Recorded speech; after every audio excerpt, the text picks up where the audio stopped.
Thank you, Maria. Pretend that you see here before you a combination of myself, Tom McCord, and Larry Soderblom.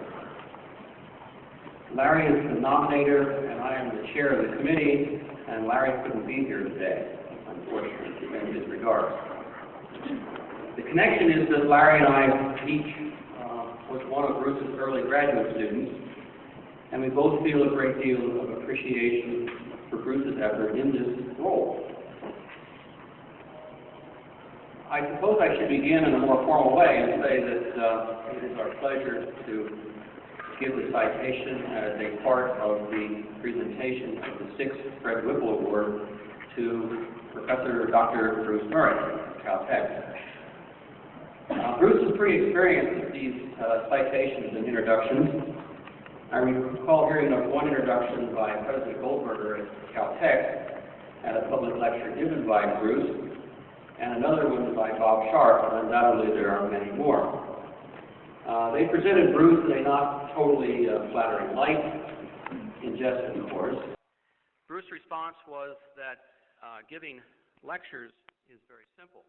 It's withstanding the introduction that's the problem. We will not make this citation that stressful. Nevertheless, taking one point from these former, somewhat unusual introductions, we must say that Bruce is an unusual blend of scientist and many other things, some unnamed.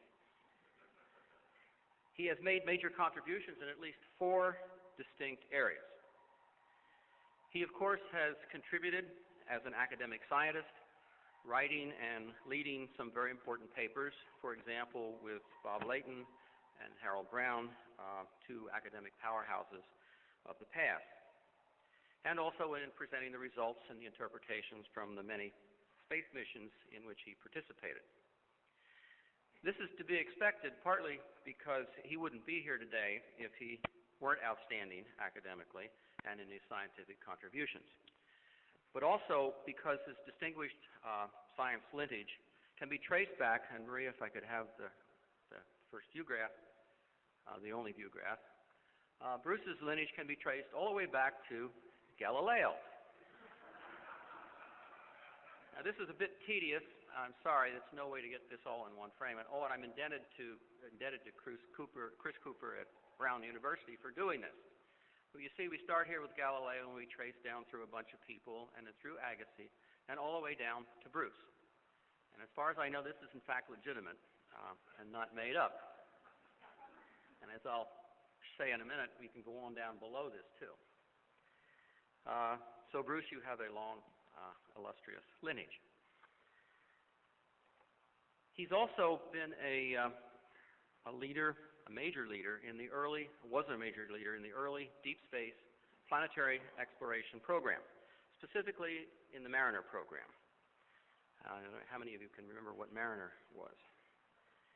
He was one of the first principal investigators and/or team leaders on imaging experiments, and he successfully blazed the trail to define how one does this. And he's still active today as an investigator on several missions. I have a list up here with me of all the missions that he's been involved in, and I could read some of them to you. We begin with Mariner, of course, and the success of those. And then the list begins to read canceled, fell into the ocean, something broke, it didn't work. And this, I suspect, is an experience that some of you also have had, including myself. You shouldn't blame Bruce for this. This is more a measure of the inherent risk of the program and in some of NASA's policies. He also was the academic father of some of the most active planetary scientists in the business in the past decades, some of whom have developed the next generation of scientists, so that Bruce is really the father, grandfather, great-grandfather, and I could go on, of a significant fraction of the science community in planetary science today. I have a list of his former students up here, and they number somewhere between 16 and 20, depending on how you count. And they include such people as Alex Getz, Torrance Johnson, who's the current Galileo project scientist, Dennis Matson, who's the current Cassini project Galileo scientist, Mike Malin, might say entrepreneur scientist, I guess, who's built a number of the cameras for Mars, Hugh Kiefer, mission PI himself, and of course Larry and myself.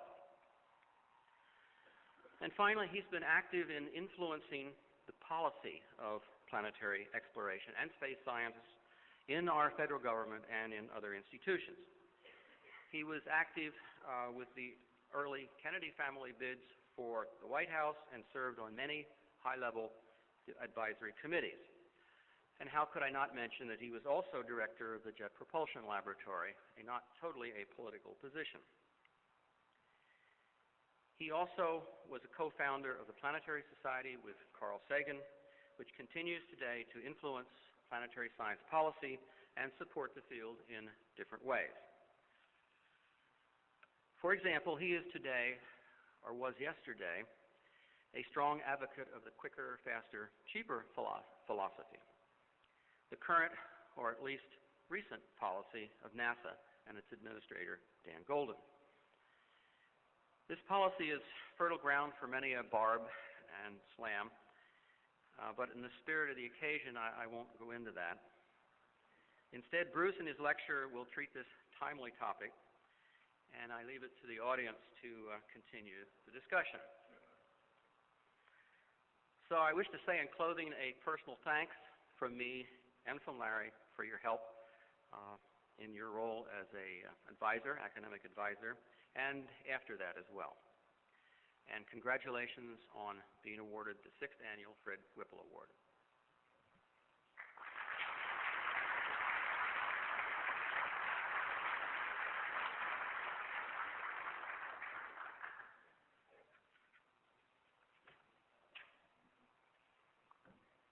In recognition of Bruce's accomplishments here, I'll read the citation on the award. The Fred L. Whipple Award for Outstanding Contributions in Planetary Science, in recognition of his extensive contribution to the planetary sciences, including his key contributions to the planning and execution of planetary space missions, beginning in the formative years of solar system exploration and the development of planetary scientists to help conduct them. The 6th Fred L. Whipple Achievement Award is presented to Bruce Murray. Congratulations.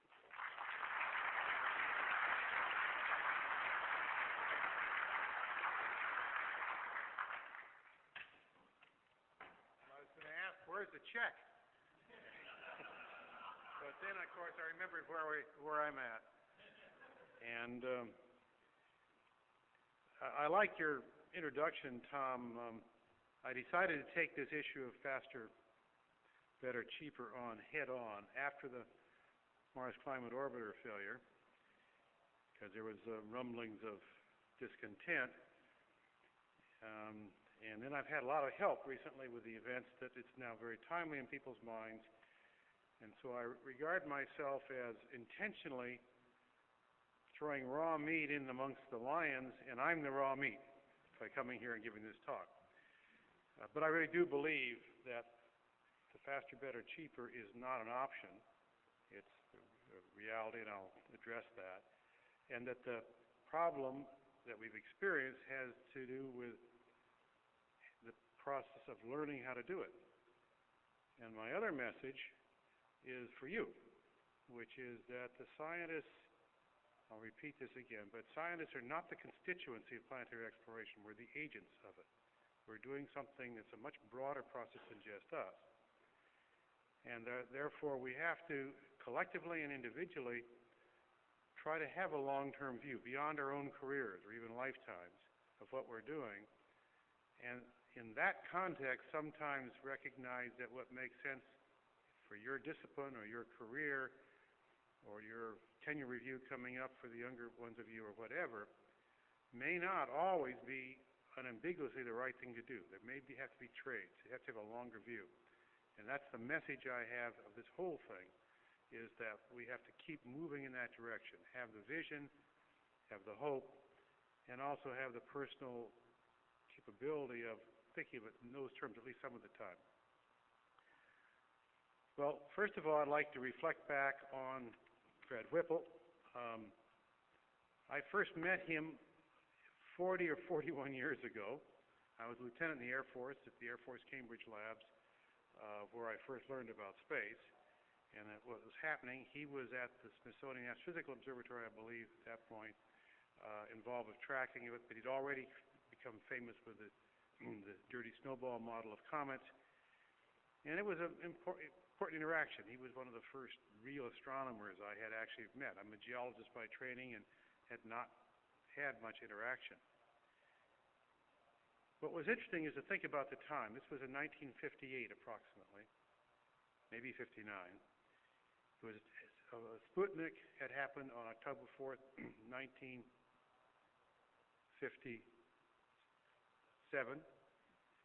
Explorer 1 had happened on January 30th, 1958.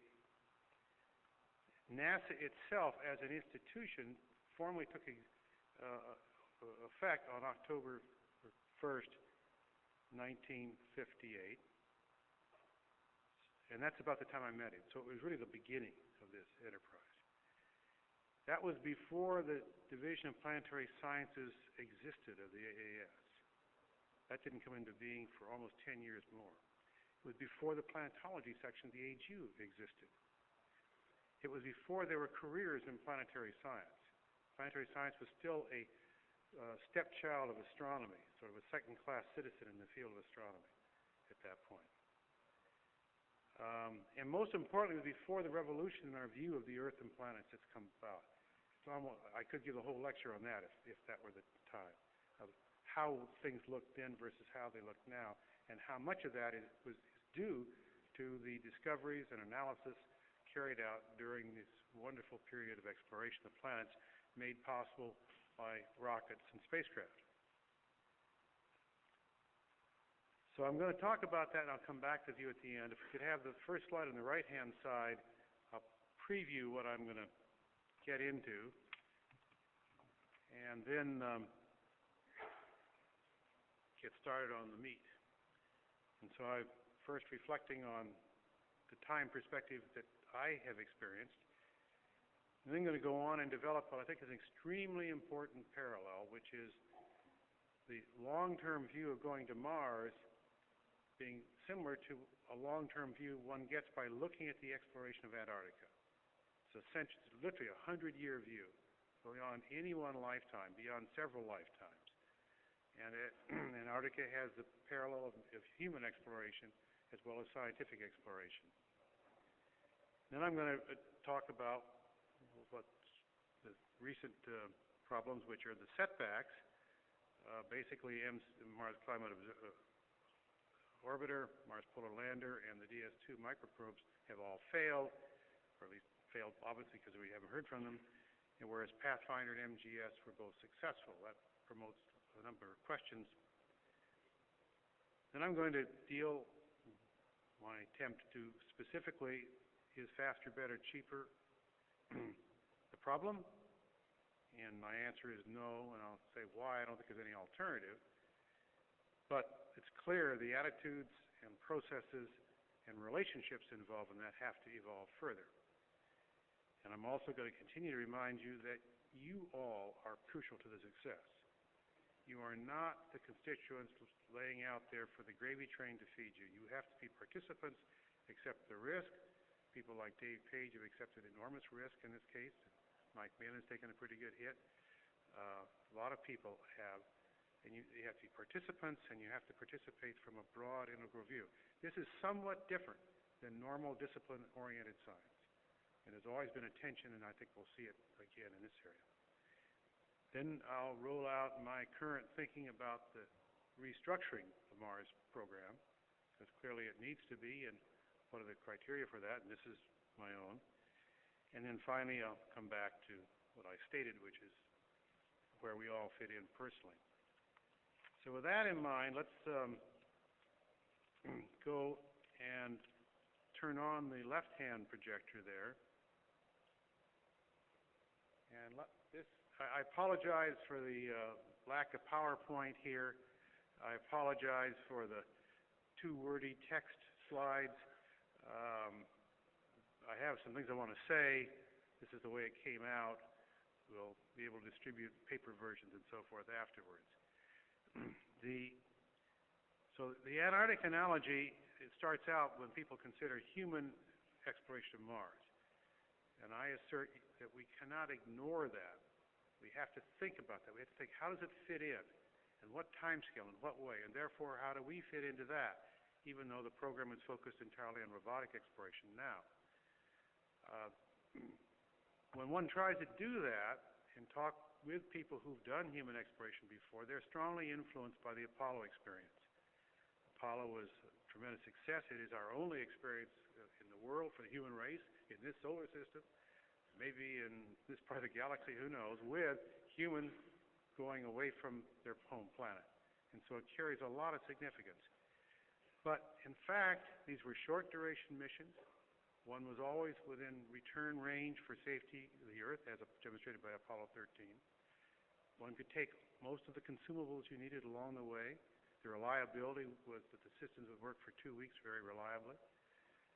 Those were what it took, along with a tremendous amount of engineering initiative and scientific enthusiasm for it to help. But when you get to Mars, that's not a good parallel, and I think the Antarctic is, because if you go back to the turn of the century, when we used to go with sailing ships, first of all, it was an endeavor in which you signed on for years, not weeks, much less days. You had to sail down, cross the doldrums, go into the Southern Ocean, and hope the pack ice was open at that time that you got there. Usually it was, some years it wasn't. The ship would fight its way through, get to McMurdo Sound, find an old wooden shack with frozen supplies left from previous expeditions, drop off the party, say goodbye, good luck, we'll see you next year, we hope, meaning that you had to be prepared for the fact you might not get back that year, the next time. That was driven by very nationalistic motivations and personal rivalries tied into nationalistic ones. Not primarily by science at the beginning, it was by exploration and who was going to be first to get to the pole, but there were extraordinary people like Ernest Shackleton involved who had a much larger vision. That trend, you might ask, well, what happened? World War I happened. It shut that operation down completely with great trauma, and that was the end of it until the 20s and the 30s with some new experimentation going on. And then World War II came along, shut it down again. But the legacy of World War II were inexpensive transportation systems that worked in that area. Ships and planes. The U.S. Navy needed, in my view, a mission to keep in that peacetime lull, and that became it and was seized by entrepreneurial geophysicists to create the International Geophysical Year, which is still going on, fortunately. That was in 1957. And so the transformation from the nationalistic race for the pole to the beginning of scientific exploration had 2 world wars in between, but it did produce the technology that was necessary to do that. I hope that's not going to be the case on Mars, but there is still the fact that the technology that we're using now was basically driven by preparations for World War III, which fortunately didn't happen, and that there's a long lesson there that the exploration has to exploit what's available to it. There's another very important long lesson here, is it takes a long time. You cannot have a schedule, little blocks on it that shows how it's all going to happen. You can have that. It's good to think of what it might mean. But you have to have milestones. It has to be a long-term process. And what's important here is you have to ask, well, what is the long-term goal? In the case of Antarctica, the goal was pure exploration. Humans wanted to get down and see there. Then it became scientific exploration. And by 1976, approximately when the South Polar Base went into operation, which is a permanently manned or woman base, maintained without any in situ resources, except water there, you had easily a century duration. I'm going to assert in this talk that if you begin with Mariner 4 in 1965, the first close-up photography of Mars, that it could easily be a century before a scientific research base that's either intermittently manned or possibly permanently manned to come into being. That's a reasonable time scale. The problem is that we don't want to address that. We don't want to deal with it. The people who are interested in human flight don't want to consider it that far away, and so they have other plans which are not mature to try to do it quicker. And the scientists don't want to think about it. Well, it's not on my watch. I want to get my sample back, and that's what I'm after. And so they're suboptimizing the process, and I'm urging us collectively to keep in mind the broad picture, because our constituents, who are the people who pay for this, the American public and to some extent citizens all over the world, have that view. Otherwise, Mars is just another planet, and there are 9 of them in this solar system and others in other solar systems. Why don't we split the money up 1/9 apart? The only reason that Mars deserves special attention is that it has the promise of some kind of human activity on some time scale. So that's the first 2 points of that slide. The next one it has to remind both the people in the automated program and Invention in human flight that Apollo was a very tall pole. That was the term that was used by George Low at the time. It was the thing you built the whole program around, because there wasn't space technology at that time, and we were in a catch-up mode. That was a national priority. It was at the highest national security, and therefore you could justify developing all kinds of technology, some of which was very special purpose, simply because you had to get the technological tools out. You had to build up the industry to do that. You had to have the trained people, and that's what they did. That's not the case now. It's not going to be the case. So going to Mars and robotic and human things over time, it's going to have to flow more from the technology that's developed for other purposes. It also will have to be much more international. The space station is already internationalized. The Mars sample return plans have involved the French and Italians, and especially the French, in a critical path role using a French rocket. So we have made another transition, and so this long-term view must accept the fact that the program that results from these activities will itself be international. And the final point is to remember, accept the fact that the human capabilities for space exploration are relatively static. Again, Shackleton would make a heck of an astronaut if he lived now. I'm sure he'd be at the top of the list in competition. There hasn't been much evolution physically or mentally at the time. Robotic exploration has been going at an enormous rate. In fact, Moore's Law, which had a 2.5-year doubling time, now seems to be insufficient. It looks like it's 2.3 or 2.2. It's actually accelerating, going up. What that says is that the future activities studying the human presence, both virtual and corporal, to Mars, is going to have to involve a new kind of fusion of humans and machines. It's never existed before. In fact, that may be one of its great virtues. And so it isn't looking backwards. It isn't looking at astronauts dressed in spacesuits lowering themselves down the cliff like the Tom Paine report had there with a geology pick in their hand. It's a new way of which humans and machines interact in a way that extends the power of the human mind and capability and extends the human presence, both virtually and real, to Mars. We're already doing that in the robotic program, but we have to look at this as what the future is all about. So that gets us through this Mars, the Antarctic analogy. Next, I'm saying clearly we've had a setback, and particularly for those of you like me who are involved in it, a particularly stressful setback, unexpected, unexplained. There's a possibility, but no explanation. And it raised the question, well, why did some work and the others didn't? What's different in the process? And I think, by the way, I don't know the answer to that. So there are people, there are processes looking at that. There will be more. And I think what is important is to identify systemic reasons. What in the process led to this, as well as the particulars. Particulars are important only to the extent that they illuminate the process. Some of it could have just been bad luck. Some of it could be correlated aspects. Some of it could be due to the processes that came into being under faster, better, cheaper. But that we have to find out. And so that's the focus now.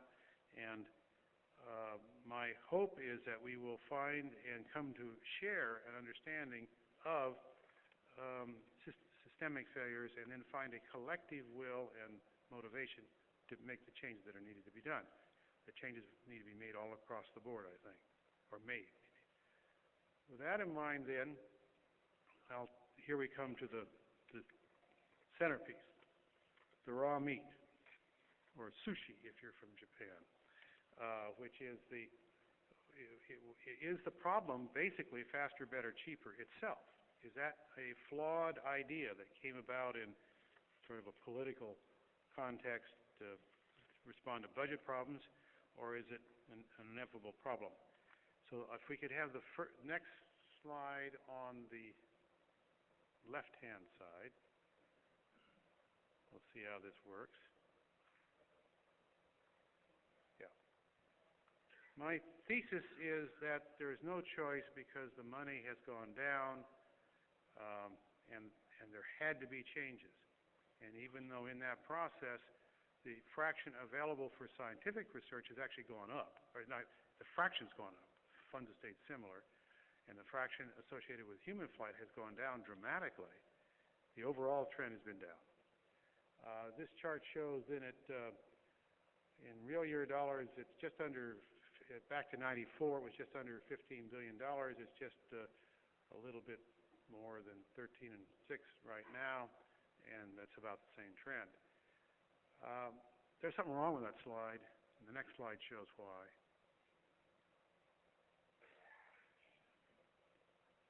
Let's put it in constant dollars. Take out inflation, which has not been a big deal, and it's 14.5 in 94, and it's about 11.7 now. If you go back, that's 35% down in real terms for everything. And if you go back to 92, which is when this process started, it's about 40%. And the plans originally had the budget plans always projected up and to the right. That's all gone. And so this is the real world. This is the world that we have to exist in because we serve economically at the pleasure of the Congress and the administration, and therefore the pleasure of the American people. And so we're all scientists. We all know how to read charts, and you have to take the implications. So that says you have several choices within NASA. You've heard this thing. We can lop off some big part, like aeronautics or something, but there's no part that doesn't have its own constituents. If you lop off the part, the money would go down further. The only other alternative is to get more efficient and more productive in the basic definition, which is to get more done for less. That's the only way. And if you look at it that way, and you look at the drivers on cost, length of time is highly correlated with total cost. The longer mission is in development or in operations, the more it costs. And that's across the board. That's where faster comes from. Cheaper is what you're trying to accomplish, and better is what you have to do in order to make those two work. Otherwise, you'll just get proportionally less out of it. So that is, I assert the reality. There have been a number of attempts to justify that. Let me show you one. If we have the next slide on the right-hand side. This is not mine, obviously. Anything with a NASA logo on it is something I borrowed from somebody. And this one here on the left-hand side has the Galileo mission in total life cycle cost. That includes the cost of developing, building, flying, operating it, and analysis afterwards. And the right-hand, that's the left-hand for Galileo, and the right-hand side is a series of these missions that have come about during this new era, which includes all the Mars missions, the two New Millennium missions, Lunar Prospector, Global Sphere, Pathfinder, Stardust, and Genesis, and the 01 orbiter and lander costs as they have been estimated ahead of time. Now, there's something wrong with this chart. It's real year dollars. Galileo funds go back to the late 70s. The other funds start as in all 90s and somewhat further out. If I had been able to find a chart where somebody had normalized it, the left-hand bar would, to say $98 or some fixed dollars, the left-hand bar would be at least another 50% higher, a lot more than that. So this is not the whole story, but it's a real problem. It's a real situation, and I think it justifies the necessity to move in the direction of faster, better, quicker.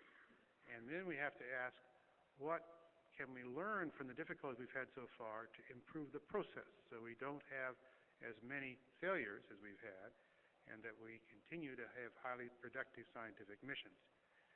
And that leads me into the next chart on the right-hand side, which is, now this is Bruce Murray's personal look at the process and what needs to be done. And those of you who know me well, and those of you who know me by reputation, know that I tend to be fairly explicit and sometimes maybe overshoot a bit, but this is my shot at it. And so it starts at two parts. What's the problem? And then instead of saying what's the solution, say what are the key elements of a solution. The solution itself is rather complex because it involves getting people to agree on the problem and then getting people to agree on solutions and implement. That's a big, but I can talk about what I think the problem is and what are the elements of any restructured Mars program. And it's clear from the events of last week that the implementation has been inadequate in reliability, even though we've had successes like the Pathfinder and Mars Global Surveyor. The events at the last time is too much. That violates anybody's reasonable statement of sort of a designed amount of risk. That's too much. That's too much of a loss. Now, the next thing I assert is that the requirements and constraints in the program, this is now getting into systemic things, were inconsistent with the resources. It's easy to say, well, there should have been more money for Mars Polar Lander, or there should have been more money for Mars Global Climate Orbiter. That's not the right statement. What the right statement is, probably, is that the way the mission was conceived, its objectives, its priorities, did not include enough reserve for failures, and certainly not enough for two failures. All right. The answer might have been to put more money in engineering and follow-up telemetry systems and things like that, and less in the science. That's where you come in, because you are the advocates, and some of you the actual implementers of the science. And that's got to be a balance. In the old days, up until this, the scientific role, I've played it well myself, was to build a case, build as much advocacy for it, and then you come in through NASA headquarters with pressure for what you want to be done. The science has always been held at NASA headquarters, and a place like JPL did not have independent control over it. Under a program like the Mars program, that needs to be changed, where those trade-offs can be made and are made by the people involved.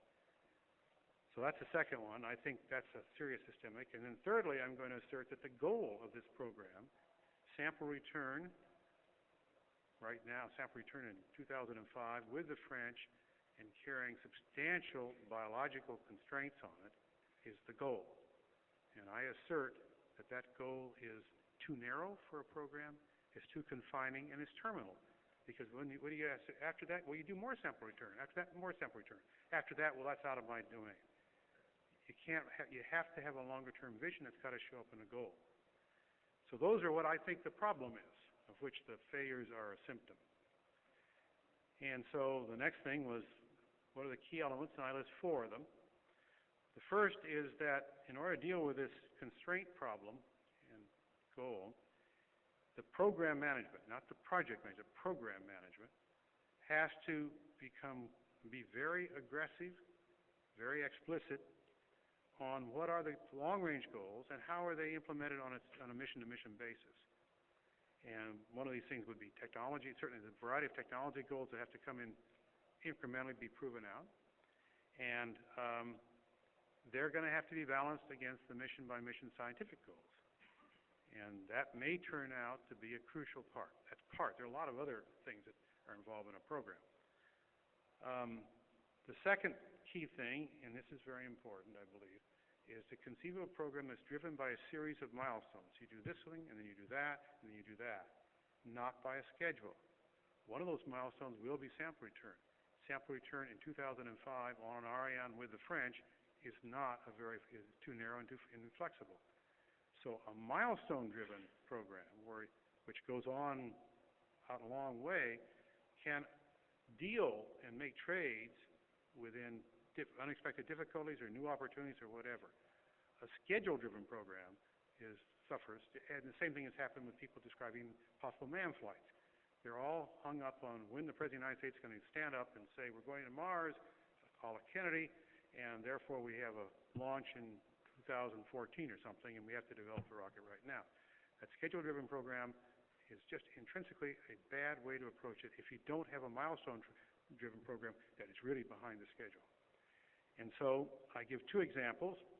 In the case of sample return, I told you I'd say some things that would be a little bit controversial here, including to you.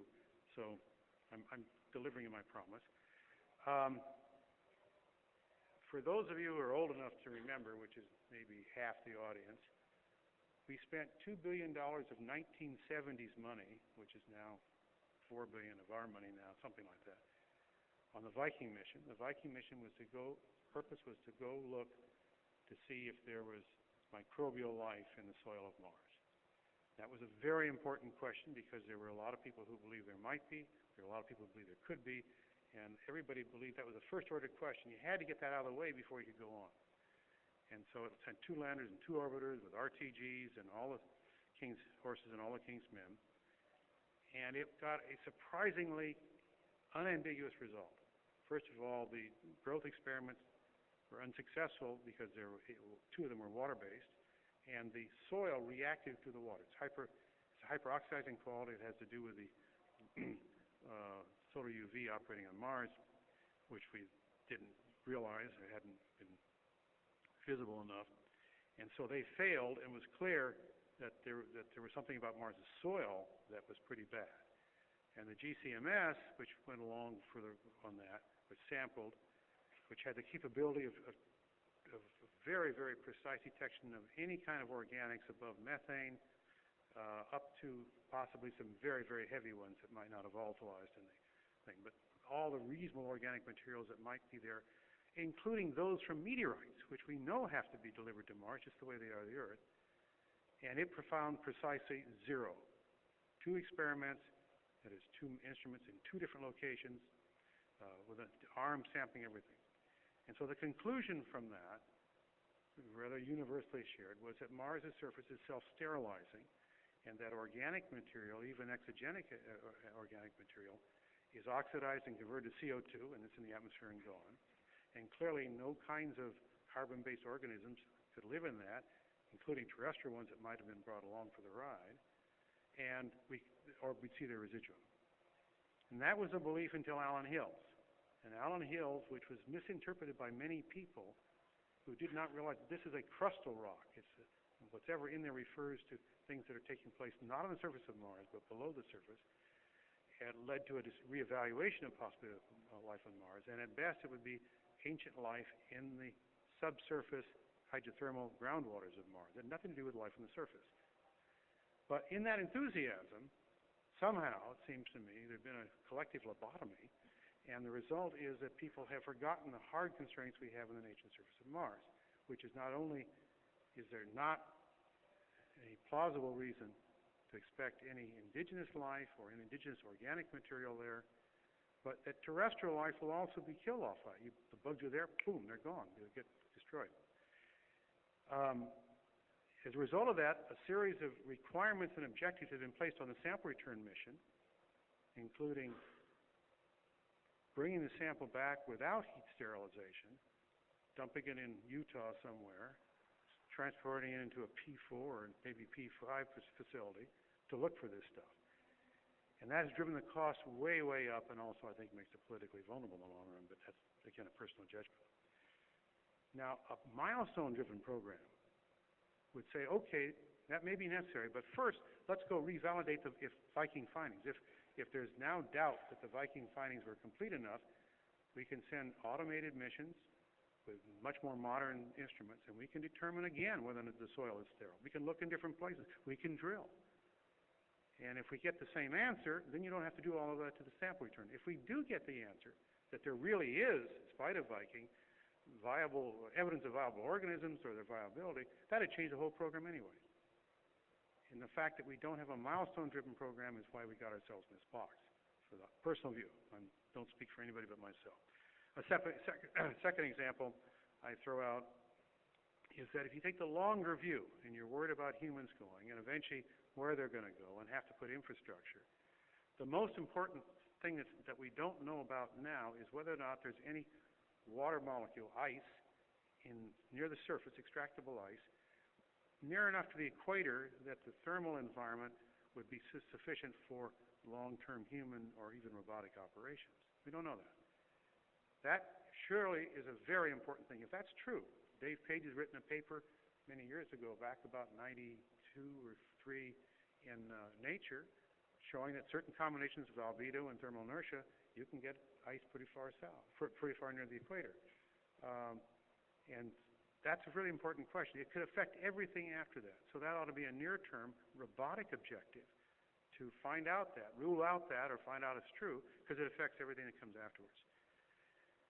My third example is becoming pretty obvious. The current goal is too narrow. We need a broader goal that is more encompassing and also further distant in time. And so I throw out one, robotic exploration to enable the human presence. Human is both virtual and eventually corporal in that thing. If you had that goal, two things would fall out of it. You would want sample return. You have to validate that technology. If you're going to send humans there, you certainly want to be able to send robots there and back. And that gets you into a lot of issues that need to be done. So it's clearly going to fall out of it. You may want to verify that there's nothing in that fine dust in the soil that could be a hazard to human activities on the surface. Since it is a peculiar material, it's very fine. So there's sort of an environmental reason. And thirdly, the humans, when they go, are going to have some scientific focus for what they do. They're not just there to plant a flag, sit and wait 9 months and come back. They'll be there for purposeful. And therefore, the geologic information in key samples is crucial to that. You can't really organize that subject without that. So I argue that if we had the longer range goal, sample return or returns would fall out of that, but they wouldn't necessarily be in 2005 as complicated as the one that we're trying to do. Second thing is, which I'd like to choose as the next slide on the left-hand side, is we'll permit the introduction of a broader concept. I call it the Mars Outpost concept. And the Mars Outpost means a place. We pick soon, using all the best automated information and the expected human requirements. We pick a couple places on Mars, let's say by 2005 or 6, which are likely to be good places for human activities. They're probably going to be good places for robotic bases also because they have useful scientific properties. So there's a mixture of science and engineering in there. And we start in placing a robotic infrastructure, long-lived beacons, long-lived communication, long-lived part, the whole list of things that are down there. And what we create right early on this is virtual reality back on the Earth. This place on Mars becomes one that exists virtually on Earth. It could become a theme park, an extreme entertainment-oriented world we seem to be headed into. But it connects the nearer-term activities with a longer-term idea of humans going there. It's also a great way to learn about that. I think that would contribute, therefore, to three things. One is robotic exploration. For example, one of the problems with seismic networks and seismology on Mars is they require pretty good power, long life, etc. And it's very hard to find a way in this program to ever get that to happen. I know the Europeans are going to try again, but everything we do is very marginal. If we had a long-lived base that was, robotic base that was reserviceable, some instruments like that could really be there, and we could take it much more seriously. If we had one really good, wideband, very sensitive, long-term record of seismicity anywhere on Mars, it would be a giant leap forward from where we are now. And that should precede, in my view, a dedicated network, because you know what frequencies you're looking for, what sensitivities you need, and what timescales. So there are opportunities for science if the idea of a robotic base is thought of as tangible. The next slide on the left shows a very crude diagram, which is truly a diagram and not anything more. This circle is about 10 kilometers in diameter, so it's a 20-kilometer circle. And this circle would be landable, mostly landable area. And therefore it's flat enough, etc. It's probably within plus or minus 20 degrees of the equator, or 25, so that it will have adequate thermal and solar electric power systems that can go there. And there's probably a couple of them. It has a landing area. It has the beginnings of what people will be doing for producing in situ chemical propellants from CO2, and possibly, if there's water, producing from hydrogen available there. It has a power plant, which is initially solar electric, eventually would be nuclear, with small nuclear building up. It has a comm system that's there, and a drilling site, which I think is very important. Because one thing you'd have is time and solar energy. You can drill that way. And would have other scientific instruments. So that is the Mars Outpost concept. And if we then go back to the right-hand, you can turn that off, and go back to the right-hand one, by broadening our goal, by moving it out in time, things like this become conceivable. They can be traded off against other things. And finally, the last part of restructuring this is we have to find a schema in which the human spaceflight program sees a future for itself. And one of the reasons I believe they've been pushing so hard for what I would term a premature flight to Mars is because they're concerned what happens after space station. And the answer is Mars is too hard, as well as too expensive. But there are other things that might be good steps, and I list two of them. One is some kind of human-tended research station on the moon. One of the successes of the astronaut program in terms of science certainly has been Hubble.